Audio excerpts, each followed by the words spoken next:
This is the IELTS listening test. You will hear a number of different recordings and you will have to answer questions on what you hear.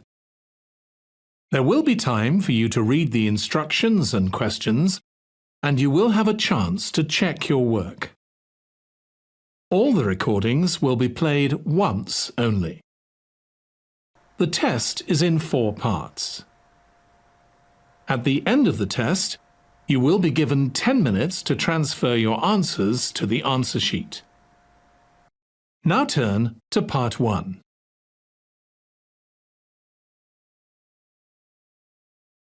Part 1. You will hear a conversation between Tessa and Matthew. Tessa is being interviewed for a job at Jameson's. First, you have some time to look at questions 1 to 3.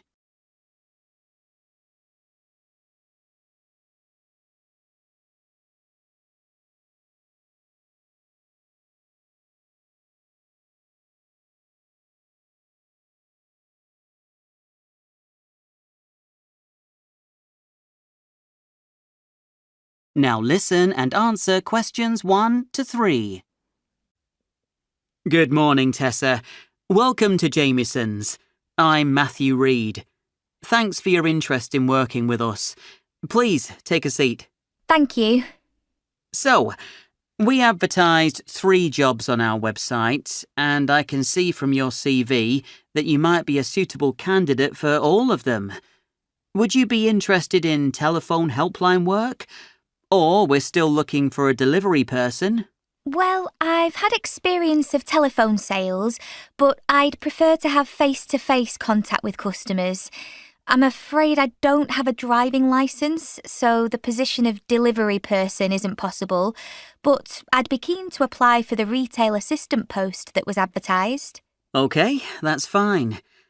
I see from your CV you're currently at university. Yes, I'm in my 2nd year at the moment.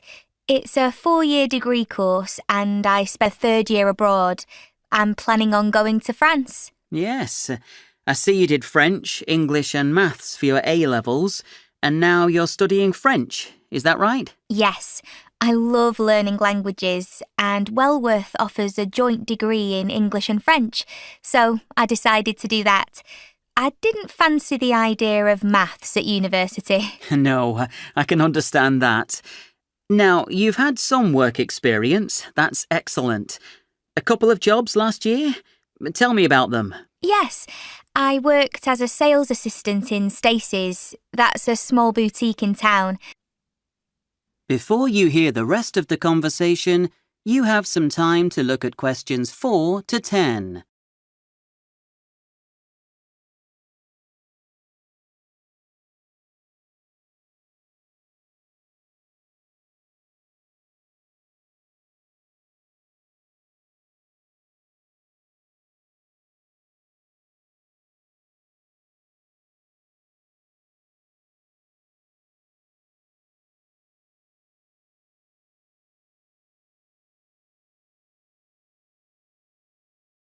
Now listen and answer questions 4 to 10.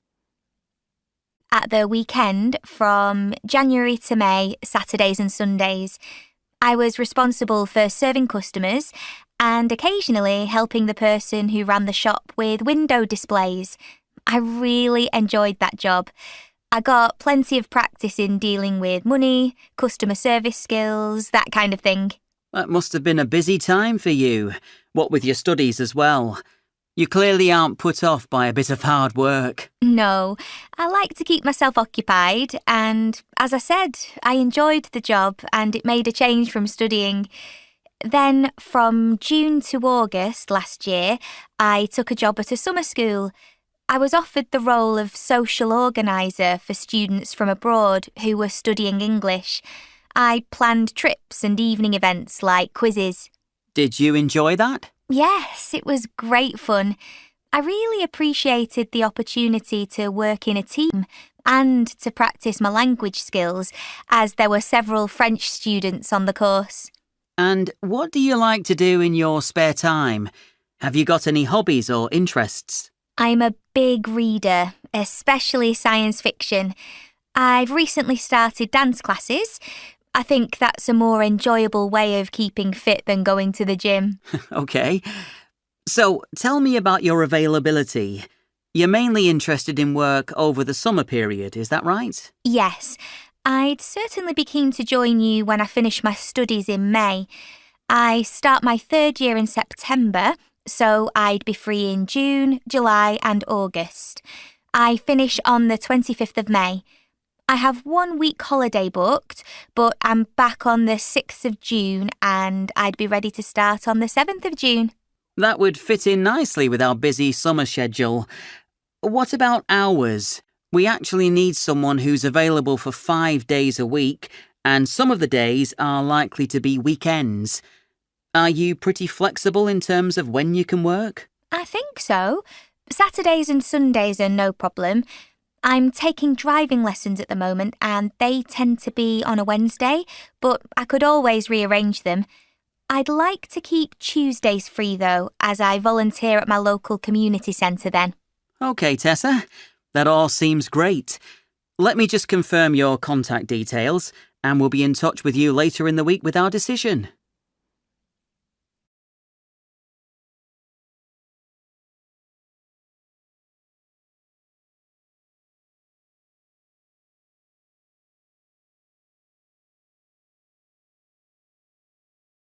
That is the end of part 1.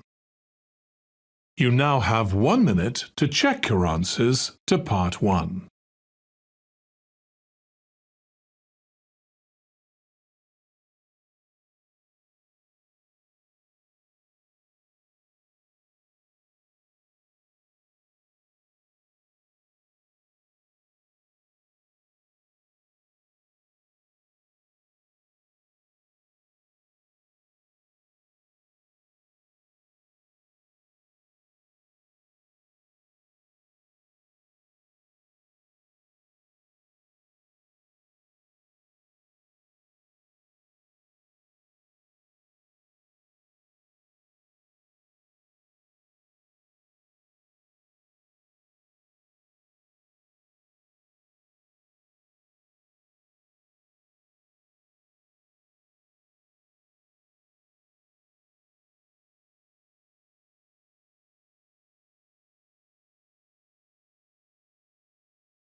Part 2. You will hear a guide giving a tour of Marston Country Farm. First, you have some time to look at questions 11 to 17.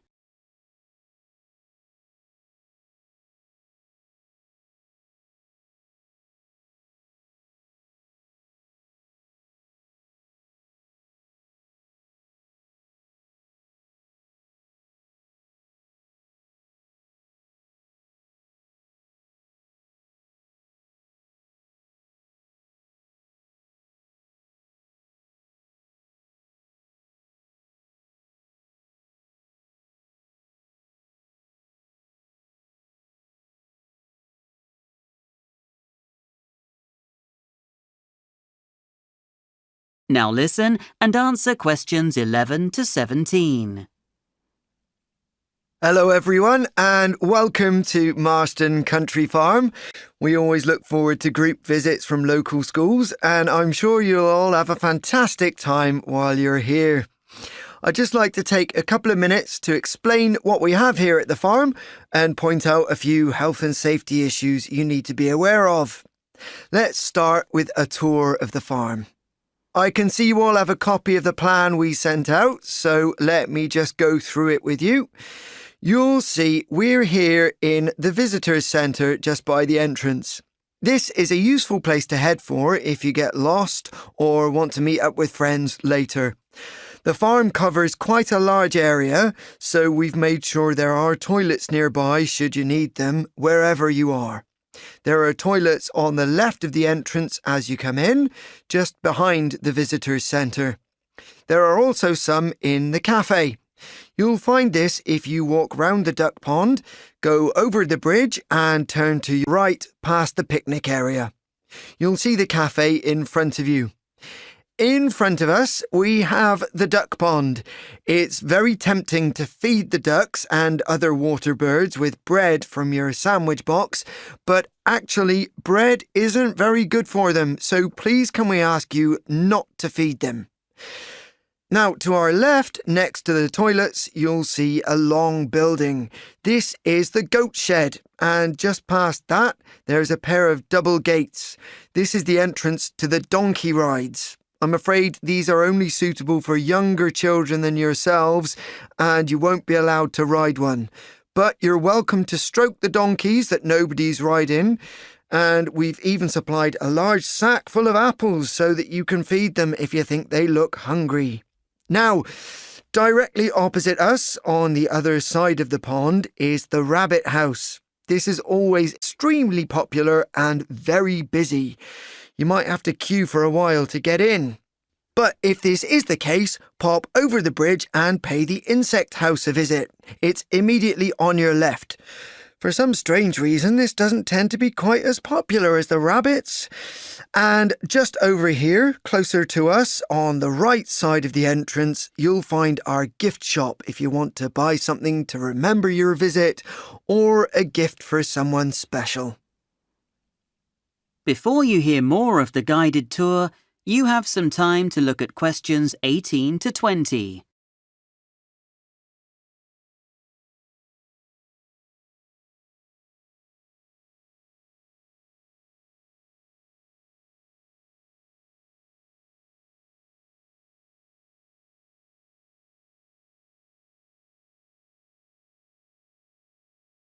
Now listen and answer questions 18 to 20. So that's the farm. Now, before you go, there are a few things I'd like to point out to ensure you remain safe and healthy during and after your visit. Please take care walking around the duck pond. Don't worry, it's not deep. If you did fall in, the water would only come up to your knees. But the bank around it is very muddy after all the rain we've had, and visitors are likely to spoil their footwear. There are hand wash stations dotted around the site. Don't forget to use these to wash your hands after touching or handling any of our animals, and especially before eating. Oh yes, can we ask you please to help us keep these stations tidy and dispose of the paper towels in the bins provided? Last but not least, do remember that this is a working farm. At certain times of the day, there will be vehicles entering the farm from the main gate here. Please remain alert and pay attention when you're in this area. We have fully trained first aiders on a nearby site, and in the unlikely event you have an accident or feel ill, simply come into the visitor centre and the receptionist will call them. Your teachers have been given our health and safety leaflets, and they'll be able to answer some of your questions during your visit.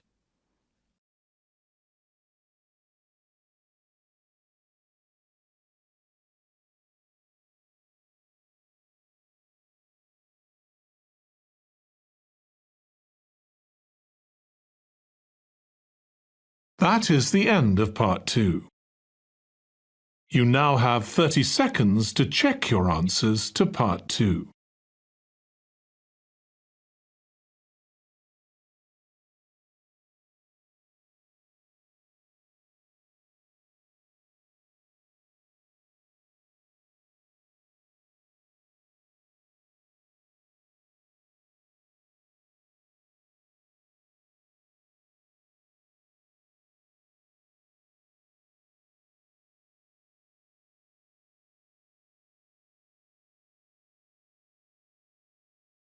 Part 3.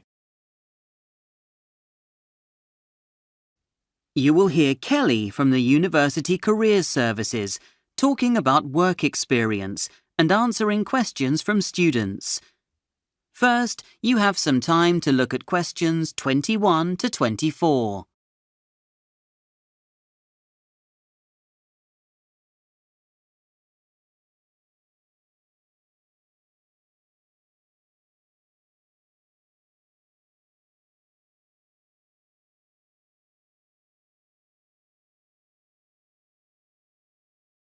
Now listen and answer questions 21 to 24. Good morning, everyone. As promised, I've invited Kelly from the University Careers Service to come along and talk to you about your work experience year. Thanks for coming, Kelly. Thanks for inviting me. Hello, everyone. As you'll all be aware, the third year of your degree course is spent working in industry. This is an extremely valuable part of your education. You'll gain a deeper understanding of the area of work you're interested in, apply some of the things you've learned in the workplace, and perhaps even get a full-time job at the end of your degree. You'll be on what we term a work experience year, not to be confused with an internship. What's the difference between the two?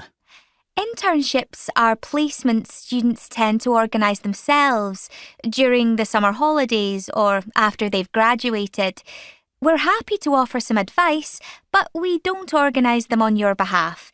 Your work experience programme is a compulsory part of your degree, and as a result, you're supported by the university in finding a suitable placement. I've been told we'll get paid for the work experience. It's true? Short-term placements, like summer internships, may or may not be paid. Again, that's something you'd need to discuss with the employer. But the year-long work experience placements we organise for you will be paid posts. The salary varies, but will reflect the responsibilities you'll have. Can we choose the company we want to work with? We've got a database of companies we've worked with in the past, and in most cases, we'll be able to offer you 2 or 3 options for placements. However, it's a very competitive process, and students all want to work for the more well-known companies, so you may not get your first choice. I understand students will often be asked to attend interviews. Is this the case? Yes, students will be required to attend an interview of some kind. Companies don't want to take on someone they haven't had the chance to meet and have a chat with. How formal the interview is will depend on the company. If there is an interview, I'd strongly recommend putting in some work beforehand to make sure you're ready for it. Before you hear more of the conversation, you have some time to look at questions 25 to 30.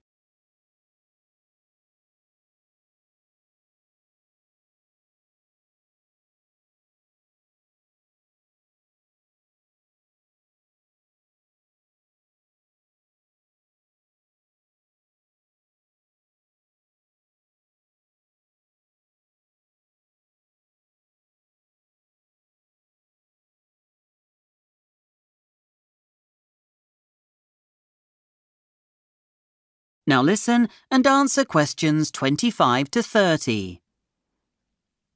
You want support for that kind of thing, don't you? Yes, it's a whole package of support, really. We'll start by helping you identify a company that's a good fit for both you and them. We want to keep the employers happy in order to maintain a good relationship. At one time, we used to offer interview practice with members of staff, but we now direct you to our training videos online to help you with this. What if we have problems working with the company? Who do we speak to? It's rare that we have problems like this.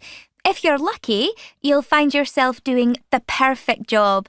But bearing in mind how difficult it is to find a place, we always advise students to stick with it. We do have a contact in each company who we can talk with on your behalf if there are any serious issues. But, as I said, that's not often the case. I've heard students will be assessed on their work placement. Is that true? There'll be some kind of assessment, yes. But you'll be told about that by your tutor, and they'll be the one to talk to you about any specific issues. If the assessment involves anything to do with work-based skills, you'll also usually be supported by someone at the company.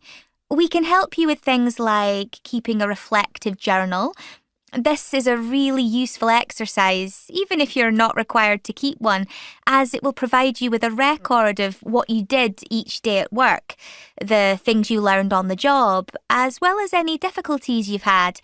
It will help you keep track of issues or topics that you need to read up on and act as one of the resources you can use when you come to write your end-of-year report, if that's something the course tutor needs. Again, you'll have to discuss that with the course tutor. We don't get involved with academic work, as this is something your tutors will help you with. Thanks for that, Kelly. That was really useful. My pleasure. Some students get a little stressed at the thought of joining the workforce, but you'll look back on it as a really useful exercise. You might discover that it is indeed the perfect career choice and love what you do. Alternatively, it might be that it helps you to reconsider the area of work you want to get into. If you make a good impression during the year, you may find yourself being offered a job at the end of your degree. And at the very least, you'll develop skills and experience that will stand you in good stead when you start job hunting. You may also make a few contacts with people in the industry who might be able to help you with your career.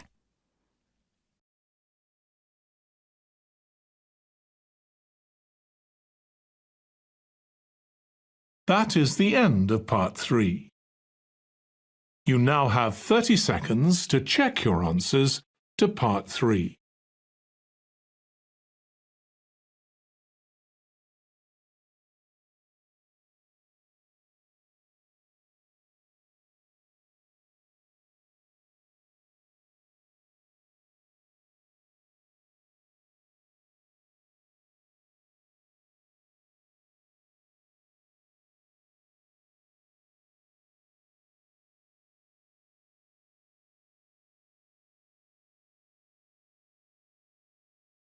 Part 4. You are going to hear a lecture about the silk that spiders make. First, you have some time to look at questions 31 to 40.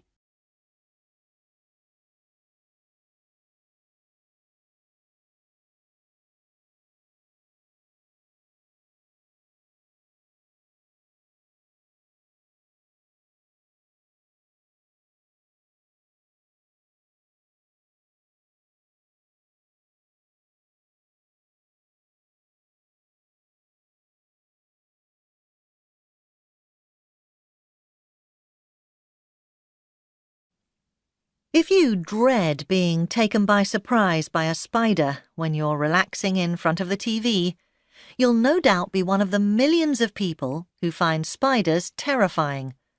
But hopefully, this morning, I can change your perception of these creatures. You might continue to find them scary, but you might also see them in a slightly different light. I'd like to focus specifically on the silk that spiders make. The substance they use to make their intricate webs is stored in the form of a liquid protein inside their body, and it only turns solid when it's exposed to the air.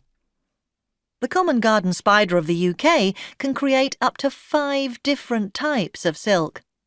Some of these silks are responsible for allowing the web to stretch, while others make the web less brittle. It's often claimed that spider silk is stronger than steel, but this is misleading. A material can be strong in different ways. For example, it can be stiff, which means it resists bending. And silk is much less stiff than steel. But spider silk does have some incredible characteristics. It can stretch by up to 30% without breaking before returning to its original size.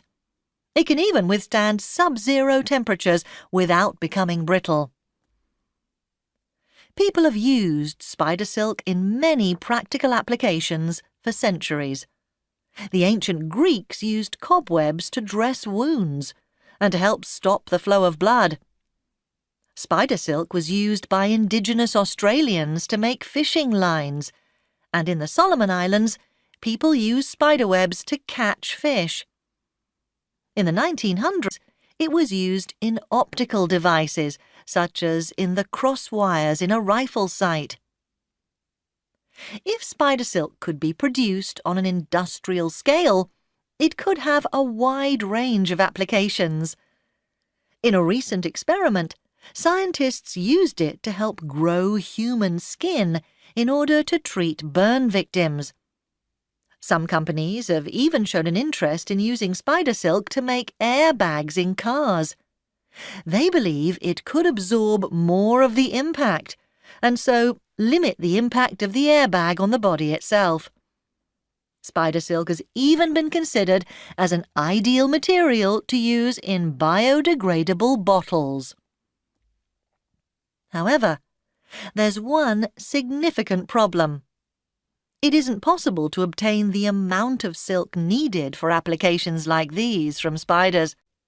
It would take ages to collect the material from their natural habitat, and farming spiders isn't possible, as they are aggressive, territorial creatures who will attack and eat each other. Furthermore, because the silk goes hard when it's exposed to air, it's difficult to work with.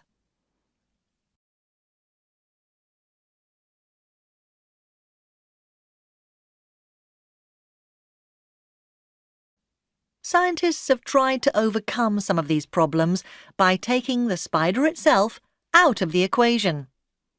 One team of scientists extracted the silk genes from 2 species of spiders and inserted them into cells from a cow. The cells were grown in the laboratory and produced the silk proteins that the scientists were able to harvest. The proteins were then spun into silky strands, and the fibers produced were stronger than Kevlar, a material used to make bulletproof vests. But they were lighter than Kevlar and nearly as elastic as nylon. Scientists have also genetically engineered living goats that carry spider silk genes. The first 2 goat kids produced in this manner were called Webster and Pete. The hope is that milk from goats like these will contain significant amounts of usable spider silk proteins. Another approach is to use silkworms. The silk from silkworms can be farmed in ways that spider silk can't, and so researchers have looked at making genetic changes to the silkworm. The silk that's produced in this way is a mixture of silkworm silk and spider silk. Initial attempts created silk that was stretchy but not as strong as spider silk. However, researchers subsequently managed to increase the amount of spider silk by a factor of 7. One of the advantages of obtaining spider silk in this way is that the silk is ready for use as soon as it's spun by the insect. A group of researchers at the University of Nottingham have developed artificial spider silk made of proteins that are similar to those in naturally produced spider silk. This man-made silk can be used in a variety of medical applications. It was shown to act as a scaffold or support for the growth of new tissue. The researchers were also able to coat it with an antibiotic, and their experiment showed that the antibacterial properties of the silk lasted for several days. So, thanks to its ability to release antibiotics in a controlled way, the silk could be used in the manufacture of dressings to treat wounds that take a while to heal. We may only be a few years away from being able to see some of those applications in use. If the outcome of this research is that we'll be able to create materials with properties similar to those of spider silk, we might also be one step towards eradicating the production of synthetic materials that can have negative effects on the environment. I hope this has given you an insight into the amazing spider. Next time you see one scuttling across the floor, stop to marvel at what it can achieve, rather than jump on the sofa to escape.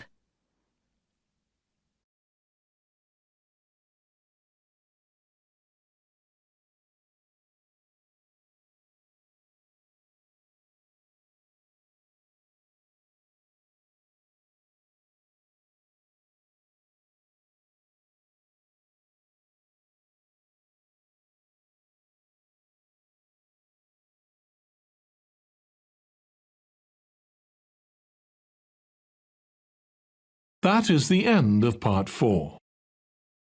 You now have 1 minute to check your answers to Part 4. That is the end of the listening test. In the IELTS test, you would now have 10 minutes to transfer your answers to the answer sheet.